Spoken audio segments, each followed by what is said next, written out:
That was rather good. Still Wigglesworth and Robot Orchestra. You did very well there. Did you write that yourself, Mr. Wigglesworth? Or was it a song your robots could compose? Like Strauss. Okay. You don't quite a lot of music. Are you going to play more of them? It seems quite cool. I enjoyed that. Yes, just if the water purification robots maybe tighten up the odo section a little bit, but other than that, absolutely fantastic. I think we got a real winner there, Mr. Wigglesworth. Anyway, yes, listeners, so that was Mr. Wigglesworth and his orchestra playing the Blue Daniel Waltz by a man named Strauss. Perhaps I should actually pay some attention to the finer things in the waltz archives and play a few more of them. Quite enjoyed that. Anyway, now it's time to move on to our next segment. It is, of course, time for Vault Beats.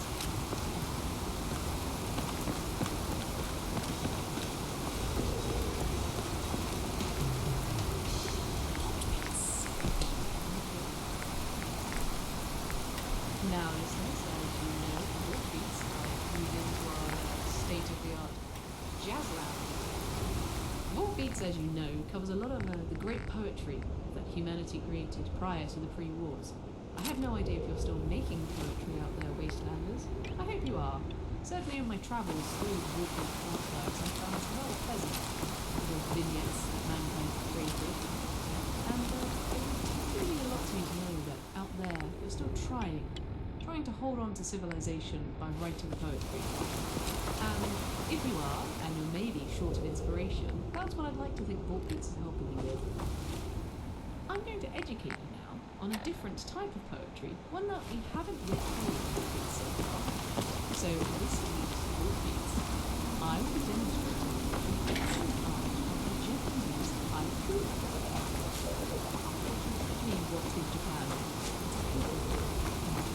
I don't know where Japan is. It doesn't matter where Japan is. Just they wrote poems about nature and stuff, and I'm going to talk about them. Anyway, a traditional Japanese haiku is a three-line poem in syllables, written in a 5x7x5 syllable count. Most Japanese haikus focus on images from nature. Haiku emphasizes simplicity, intensity, and directness of expression.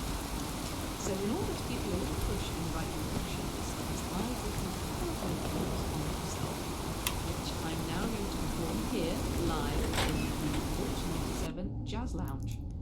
And I've entitled our first poem, Wintertime. Wintertime. Nuclear winter. A gift from the falling bomb. Everyone is dead.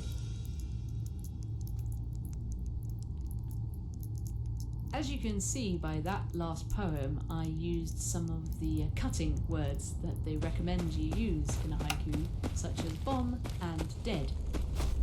So that is, for listeners, that's something that they do advise in haikus. What haikus want to have is a cutting word included in the poem. So I feel in the last poem I achieved that. And now we're going to move on to the next poem. I've entitled this one, Vault, Sweet Vault. The vault is very safe. I should only fear outside. But I am alone. See, this poem I'm talking about being safe, but also being alone. Not really sure what actually else there is message in this. It's a 3-line poem. There's a great deal of subtext here. So my next poem is entitled Good Work. Radio is life. The voice across the wasteland. Maybe no one hears. As you can see in this one, I'm talking about life and wasteland. So that's what's called juxtaposition, which is another element that the haiku is intended to involve. So there you go, listeners. Cutting words and juxtaposition. My next poem is entitled Sunshine. I dream about the sun, warming all those it touches. It's Never Touched Me. And there you go, listeners. That poem was about nature. Sun is nature, and I talked about nature, and I'm talking about sunshine. And my last poem is actually a little bit of a tribute to the guys I work with. As you know, I'm here with a lot of great listeners, Mr. Wigglesworth being the one you're probably most familiar with. So this last poem I've written is entitled Romance.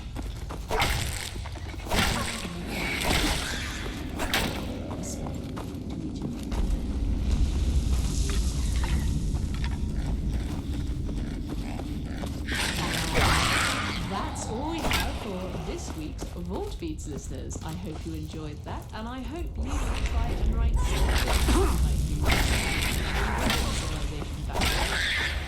write a haiku, and you'd like me to read it on air. Why not do that? Why not just write something down? As I said, it's 3 lines, 5 by 7 by 5 syllables. Try to include nature and cutting words and juxtaposition. And if you'd like to submit one of those to me, you know the frequency to send these messages out to. So send them to me, Susan, with the tagline Vault Beats, and I'll try and read them out on next week's show. So definitely send them in, 5625 kilohertz, and I'll read them out as soon as I get them. No one's actually sent me any so far, but definitely next time, 4625 kilohertz, and I will read them out for you. And maybe Mr. Wigglesworth will play some exciting music to them, like he's just done with mine. Excellent stuff. As we're in the jazz lounge, how about some smooth, sweet jazz sounds?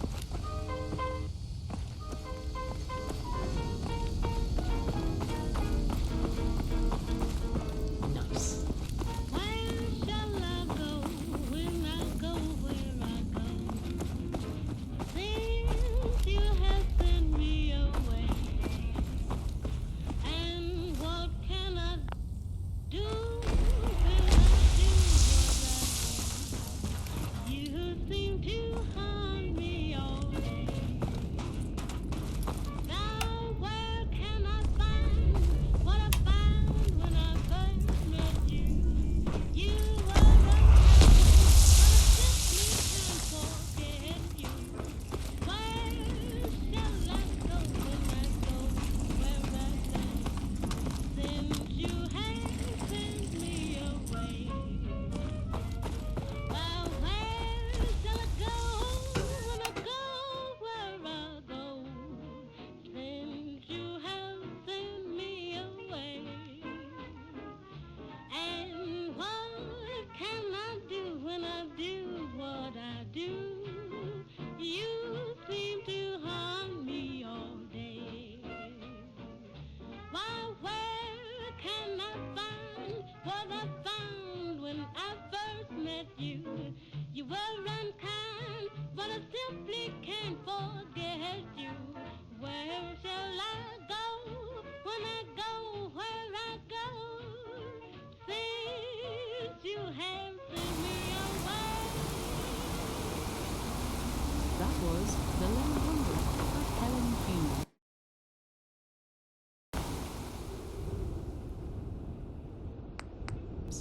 That song's dedicated to anyone out there in the wasteland who might themselves feel like they're a bit of a lone wanderer. Appreciate it's probably a bit lonely up there, with nothing but the night stars and a tin of Cynthia cow to keep you company. So if you do feel that you're one of those lone wanderers out there, just know that song was for you. I have to take some mandatory downtime now, but before I go, I'm going to leave you with the jazzy fun sounds of the Metronome All-Stars and the Victory Ball.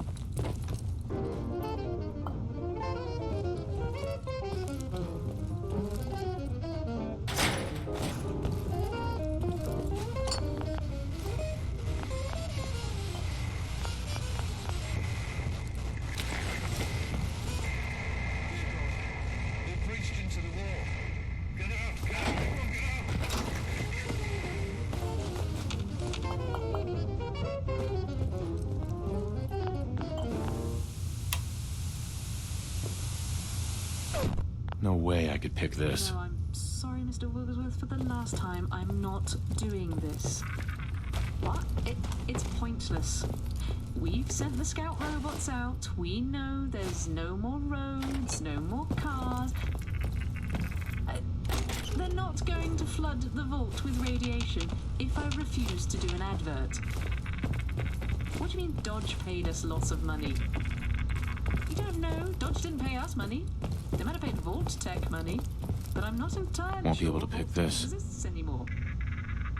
No, of course Vault Tech exists, otherwise why would we exist? But I don't think Dodge is still paying Vault Tech.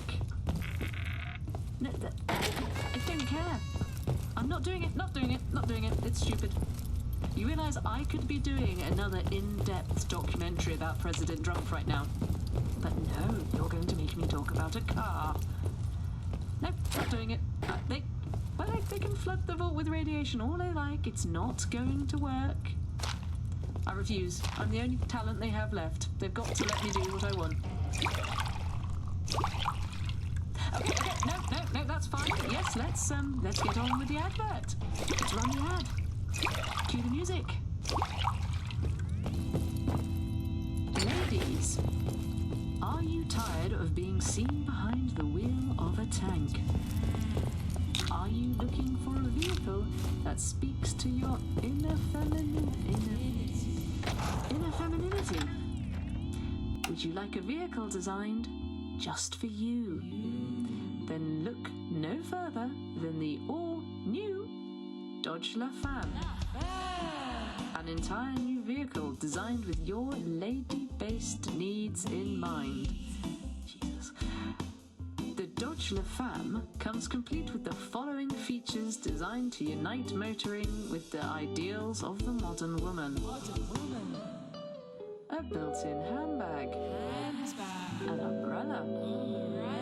A stylish raincoat that matches the stunning cream interior. And it's about time. No more troublesome shafts for you to mess about with the all-new push-button gear system. Troublesome shaft, Jesus. Okay, it's the perfect car for the modern woman.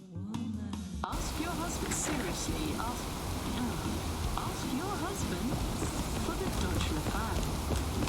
Don't grab life by the horns, grab life by the wheels. Great. Well, now after selling myself out, it's time to move on to a much more positive note.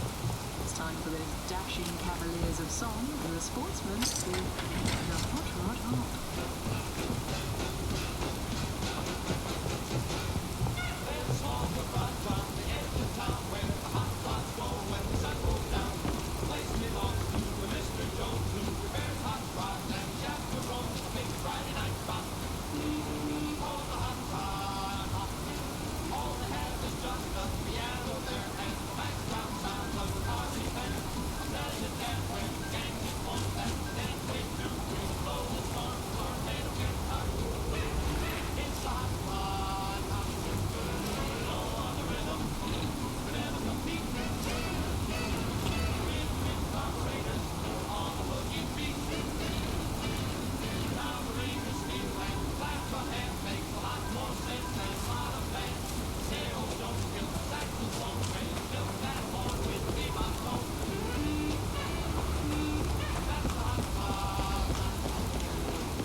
there was actually one time, I remember when I was younger, there was a very popular motoring show on WBR. It was three chaps. They used to talk about cars. And they unfortunately seemed to get far too much power and allowed to do whatever they pretty much wanted. And anyway, ended up causing a schism in the vault, so that didn't exactly end well for us. Something to do with steak preparation. I think someone got assaulted with a T-bone. Yeah, how weird. Oh, I've often thought about what the Great American Road Trip used to be. I've been doing some reading here in Vault 97, and it seems like it could be quite exciting taking a road trip back in the day before everything went wrong. So I'm going to give you a couple of my top tips of places you should visit if you're ever out on the roads of what used to be America. And a small part of me really hopes that some of these are still standing, or still sort of standing, maybe smouldering, but on some level standing. So here's my top tips of places you should visit when on a road trip. In first place, the world's largest ball of popcorn. That is located in Sac City, Iowa. Now this is pretty much exactly what it sounds like. It's a really, really, really big ball of popped popcorn. And it lives in this adorable little red house. And you can visit the house and you can see the popcorn inside. The popcorn weighs 5,000 pounds, which is a lot of popped popcorn, because popcorn's quite light. So 5,000 pounds of it, that should give you an indication as to how much popcorn there actually is. And I don't know, you can't eat any of it though, because it's been there for quite a long time. Back now, you know what happens when you put popcorn in the microwave and it gets a bit like charred in the middle? I imagine that's probably what it's like now, because of the bombs. And number 2, we've got the world's largest ball of twine. You knew it had to come on the list sometime. Yes, the world's largest ball of twine is located in Culver City, Kansas. The world's largest ball of twine was originated by a man named Frank Stover in 1953. It weighs 5,000 pounds and stands 8 feet high. And now Frank achieved that massive ball of twine in only 4 years. I don't really know what would persuade someone to create a really big ball of twine in only 4 years. I'm guessing he wasn't married. Or maybe he was married. Actually, he probably was married, and that's why he's made the really big ball of twine. Anyway, you can go see that in Culver City, Kansas. So give it a go. 3, a particular attraction that's obviously quite close to my heart, listeners. It's London Bridge. Lock's really It's not strong. the original London Bridge, because that was a medieval structure that I believe was burnt down by Vikings. And there have been many London bridges, but this is one of the London bridges. This London Bridge is currently located in Lake Havasu City in Arizona, and this bridge was originally constructed in London in 1831. However, by 1962, the bridge was not structurally sound enough to support the increased load of traffic that was going across it. So the City of London decided to sell the bridge for a grand total of $2.5 million. And it was moved to Lake Havasu City in Arizona. Fun fact, listeners, when it was transported, it was listed on customs as large antique. I think that's quite fun. Large antique. And it was large, listeners. It was a total of 950 feet long and weighs a staggering 33,000 tons.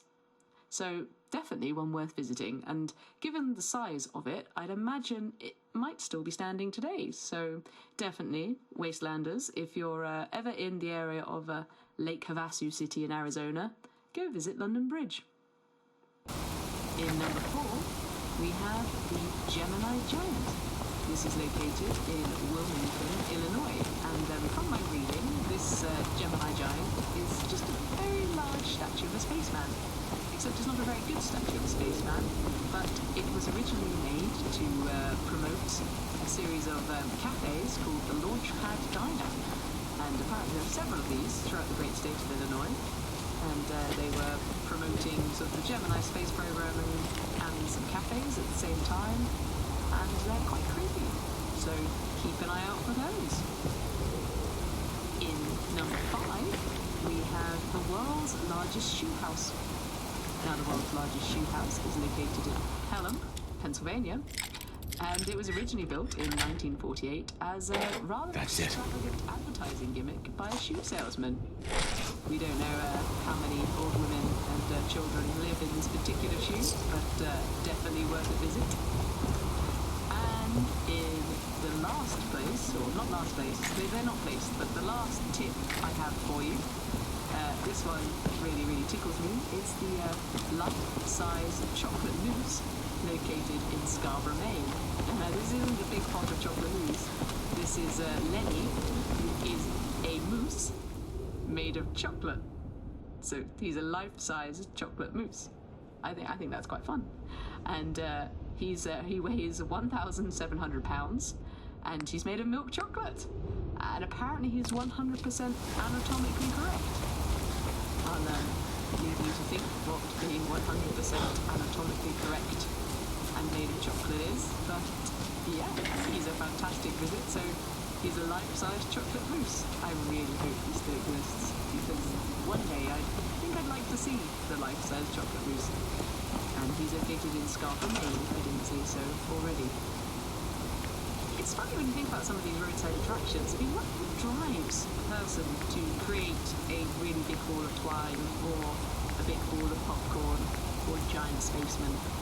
What do you think, Mr. Wigglesworth? Do you think there's a reason for it? I can't imagine you or I making a giant roadside attraction. You're right. Yes, maybe we could make Route 97 a roadside attraction one day. Although I don't think we've got anything particularly big inside. There's our, I don't know, water filtration system. It's quite big. Maybe people want to see that? No, you're right. I don't think anyone would want to see that.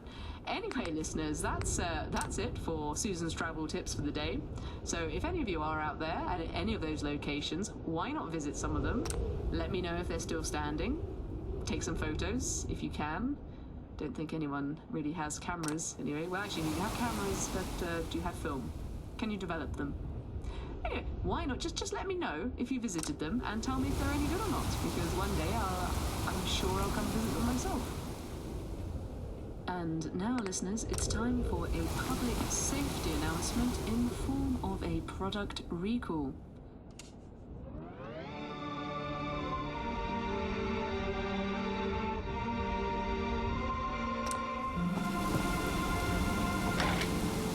This public service announcement is brought to you by Levino Diamonds. Clarity must be Levino.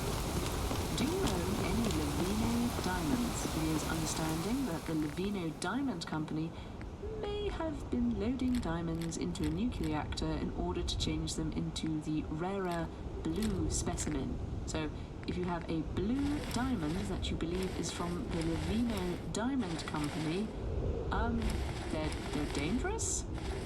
Don't buy them. Take them back to whichever hack trader you bought them from in the first place, because they're very, very radioactive. Don't just mean a little bit radioactive, I mean a lot radioactive, to the point where we've had reports of extra limbs, third nipples, hair loss. Well, that's always worrying for, I think, everyone. An uncontrollable lust. Didn't realise actually radiation could do that, but you learn something new every day. So, baldness, third nipples, extra limbs, and lust. So if you have a blue diamond from the Levino Diamond Company, my suggestion is just bury it. Bury it really, really deep. Or sell it to someone you don't like. But mostly bury it, because you don't just have to own it. You could be near a diamond and get a third nipple, or a raging lust. Now, so Levino diamonds, bad, radioactive. Don't do it. Bury them, or sell them to someone you don't like, but mostly bury. Why not throw them? Throw them in water. That might work. Yeah, that's good. Throw them in water. Because then, in this, you can fish them, but they're diamonds and they're tiny. Maybe for a little bit, but eat them. No, ignore me, bury them. Just simply bury them really, really deeply. Maybe put them in a tin can, if you don't need the tin, but maybe a can of a less material, or concrete, and bury them. Anyway, yes, so the Vino diamonds, bad, don't buy them. If you have them, get rid of them. I'm sorry. Glad you decided to come with us. I should have listened to Mama Murphy all along. Pretty nice place she's found for us. I think we could settle down here. Make it a place to call home. What do you think? Yeah, I used to like living here. Before the war. What do you mean? Before what war? Are you saying... I lived here over 200 years ago. I was frozen or something for most of it. Just woke up a little while ago. Damn. Like one of those old pre-war ghouls. You say you were frozen. Anybody else make it out with you? My son. Somebody took him away while I was still trapped. I've been looking for him. Damn. Sorry. I hope you find him. Let me know if there's any way I can help. Anyway, I am glad you're here. I hope you don't mind, but I've got another favor to ask. I've had word from a settlement asking for help. There's still hope in there are Minutemen out there. Somewhere. The only chance to start rebuilding the Minutemen is to show people that they can count on us when they need us. The trouble is, I've got my hands full here. Do you think you could go help out with the settlement? I'd be glad to help. That's fantastic. The Minutemen can use more people like you. By the way, if you want to help out around here at all, talk to Sturgis. I'm sure he'd be glad for all the help he can get.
They've occasionally think it's fun to tap into our signal and play some of their amphibian tripe.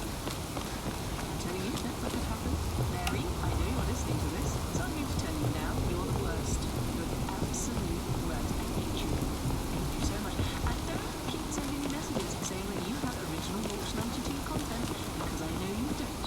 Because I don't have them, and if I don't have them, I'm wasting video. You certainly don't have them. And just for any other listeners, I don't know if you've not heard Mary, but she is not eligible for the Westies. They have their own lesser competition over there, I understand, the Easties, which they came up with after we invented the Westies. So anyway, let's ignore that. Pretend that didn't happen, and now let's get back to regularly scheduled programming. In fact, I'm now going to play a song about the dangers of the Antipodean landscape.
begun again.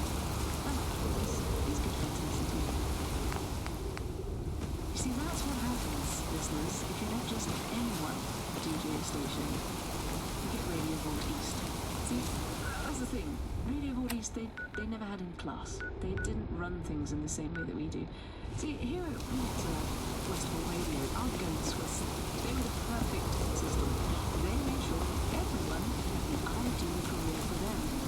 Everyone knew their place in the system. There was the talent, like myself, and the others.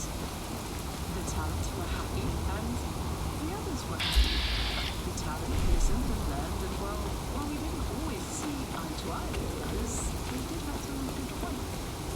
They're right, we wouldn't have had clean water piping into them, and we probably should have actually listened to them a little bit more. We had grievances, they had grievances.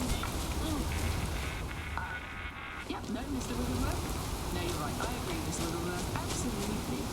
Perhaps if they were a little bit better at their job, there might not have been so many fatal accidents around here. We were in charge all the time, and the talent must be in charge. And listeners, I'm just looking at the time, and it turns out it's time for my 30 minutes of daily physical fitness. So I'll probably be spending that in the, where shall I go today? I think I'll go to the roller disco room. So I'm going to be heading off there, and in order to keep my energy up, I'm going to leave you with this upbeat tune by the great Rusty Draper. Buzz, buzz, buzz. See you next time.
II of Belgium invented the toast sandwich.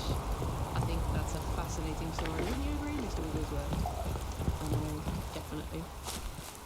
I love toast. I know I've said this many times, listeners, and you probably think I'm a little bit obsessed with toast, but it is such a flexible dish. I mean, you can use it for anything. What's more toasty than toast? Bread. Clever. You thought things through there. I mean, we can have toast any time. I think you should never, ever limit yourself when it comes to toast, but I think we can all agree that toast is best at breakfast. And seeing as it's now breakfast time, that can only mean one thing, listeners. It's time for Rise and Shine with Susan. Rising with Susan, here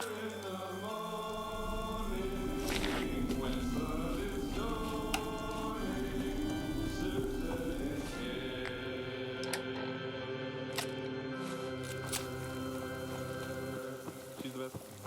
Hey, good morning, listeners. And as it's a breakfast show, me, Sunshine Susan, I can give you my super fun morning radio voice. I'm here, of course, with my main man, Mr. Wiggledy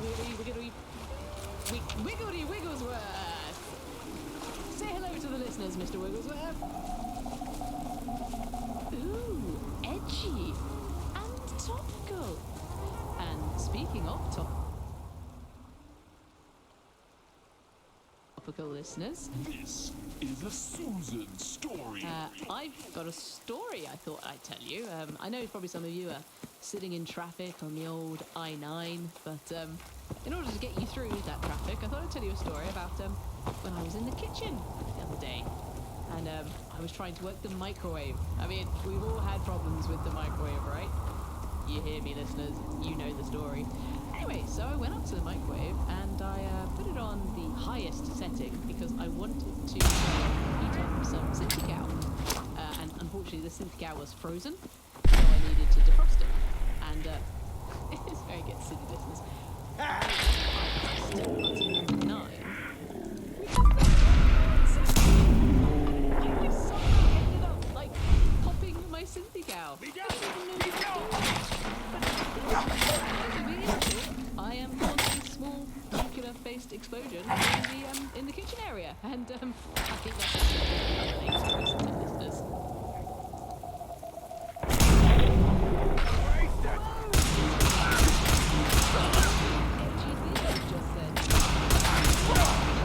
And speaking of the labour market, here's your first song of the day, listeners. It's those dashing cavaliers of a song, and I know I've said it before, but I'm going to keep on saying it. It's the Sportsman with the Union Song. A plumber obeys the rules, he drops his tools at close of day. Because they've got a union for that. The farmer puts down his comb and heads for home, and that's okay. Because they've got a union for that. With union scale and union hours, I sympathize. But there's one thing I hope they never unionize. Cause when you fall in love, you gotta love just all the time. Nobody needs a union for that. The Lagerfors drop their coat and hit the road when day is through. Because they got a union for that. The Macy and Kimball clerks and soda jerks, they do it too. Because they got a union for that. Now imagine if you have your lips in sweet repose, and just when you're about to kiss a whistle blows. There's no way to be in love, you gotta love just all the time. Nobody needs a union for that. The waitresses at the Ritz all call it quits at close of day. Because they got a union for that. The butcher locks up his hands and lands and scrams to some cafe. Because they got a union for that.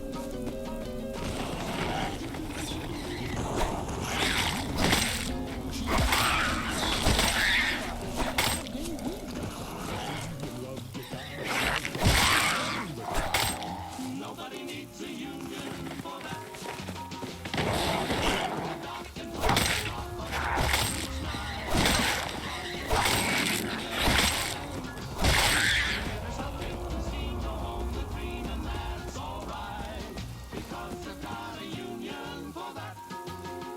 Now imagine when you start to kiss a maid. She says, now wait a minute, Jack, the blues ain't paid. Never you fall in love, you wanna love just all the time. Nobody needs a union for that. Not even Petrillo. Nobody needs. No, nobody needs. Nobody needs a union for that.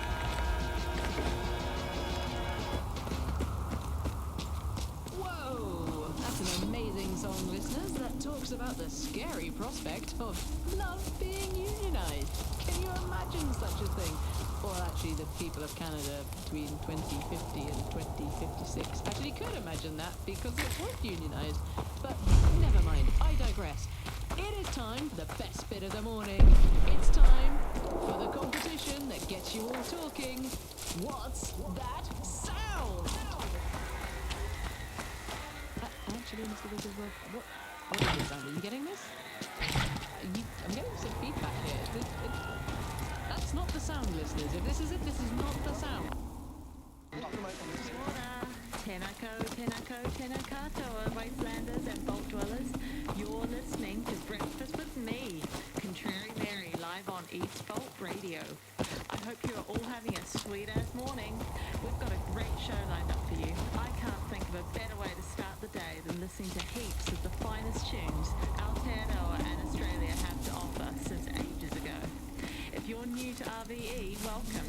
Maybe you are taking advantage of our new boosted signal. Mr. Nicola has been working hard to ensure that it's the strongest in the wasteland. RVE settle for subsequent broadcasts. If you think it's that long, with radio, you're probably listening to interruption. Okay, I can guarantee that will not be happening here. Anyway, back to what we were talking about earlier. Pavlova, Kiwi or Aussie? The eternal debate. What do you think of that, Australasia? Mr. Wigglesworth, quickly, change the signal and boost the frequency. That's the only way we're going to get this back. For God's sake, Mary, it's too early in the morning for this. Go. Mr. Wigglesworth, change it again. We need more power. This is never going to take the signal back if we don't use more power. I don't care. All of it. All the power right now.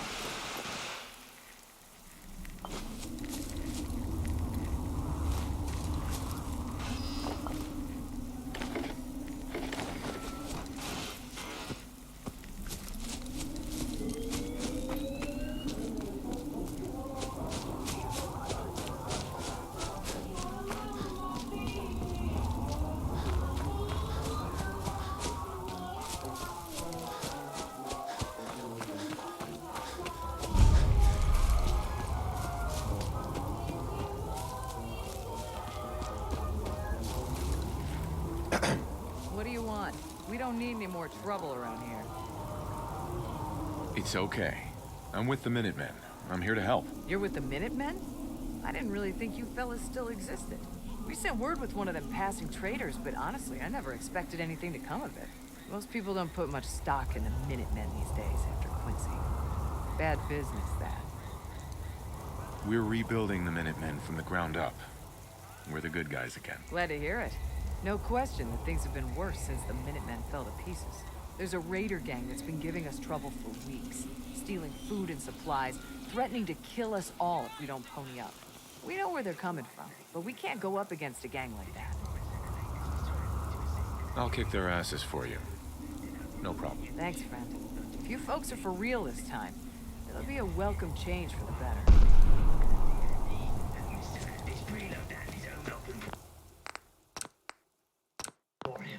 Mr. Andes, we have a wide range of pre-loved robots, from factory seconds on the latest models, slightly oversided, to refurbished classic models with a 1-month guarantee. So why not visit one of our many branches and see just how handy we can be? We have locations in Washington, D.C., Boston, Las Vegas, and West Covina, Canada. If your lady needs a second pair of hands, come on down to Andes. Mr. Andes, pre-loved handies, home open for him, cannot be held at box or for lack of usability. AI problems, maintenance, hair loss, sight loss, tooth loss, ear loss, all loss of any bodily functions.